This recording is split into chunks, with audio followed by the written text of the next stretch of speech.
മുടങ്ങാത്ത ടിക്കറ്റും വെച്ച് നേപ്പാൾ യാത്ര തുടരുകയാണ് ഞങ്ങൾ. അമ്മ തന്നു വിട്ട ചോറും പൊരിച്ച ചിക്കനുമായിരുന്നു രാത്രി ഭക്ഷണം. ശേഷം കിട്ടിയ സീറ്റിൽ കിടന്നുറങ്ങി. നേരം പുലരുമ്പോൾ ട്രെയിനിലെ പുറം കാഴ്ചകൾ അതിമനോഹരം തന്നെ. സമൂസേ സമൂസേ എന്ന നിലവിളി കേട്ടാണ് ഞാൻ എണീറ്റത്. ഓപ്പോസിറ്റ് ഇരിക്കുന്ന നോർത്ത് ഇന്ത്യൻ പയ്യനെ ചുമ്മാ ഒന്ന് വായി നോക്കി, പിന്നെ ഈ ക്യൂട്ട് കൊച്ചിനെയും. ബോഗിയൊക്കെ ഒന്ന് റൗണ്ട് അടിച്ച് അഫ്നു വീണ്ടും കിടന്നുറങ്ങി. ഓന് പറഞ്ഞിട്ട് കാര്യമില്ല. ഞങ്ങളുടെ ബോഗിയിലെ ഏറെക്കുറെ എല്ലാവരും നട്ടുച്ചയ്ക്ക് ഉറക്കം തന്നെയായിരുന്നു. ഞാൻ ഉറങ്ങാതെ ഇരിക്കാൻ ഒരു ചായ കൂടി വാങ്ങി.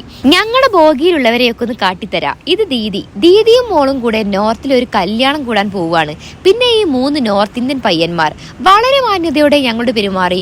നോർത്ത് ഇന്ത്യക്കാരെ പറ്റിയുള്ള നമ്മുടെ കാഴ്ചപ്പാട് തന്നെ അവർ മാറ്റിക്കളഞ്ഞു. പിന്നെ ചെന്നൈയിൽ വർക്ക് ചെയ്ത് നാട്ടിലേക്ക് പോകുന്ന 2 നേപ്പാളീസ്.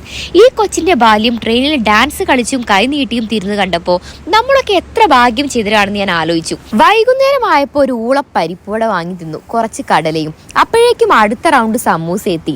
രാത്രി ഈ പയ്യന്മാരാണ് എനിക്ക് കിടക്കാനുള്ള സീറ്റ് ദാനം ചെയ്തത്. പകൽ മൊത്തം ഉറങ്ങിത്തീർത്ത അഫ്നു രാത്രി ഇതും കുറിച്ചുകൊണ്ട് ഒരേ ഇരിപ്പാണ്.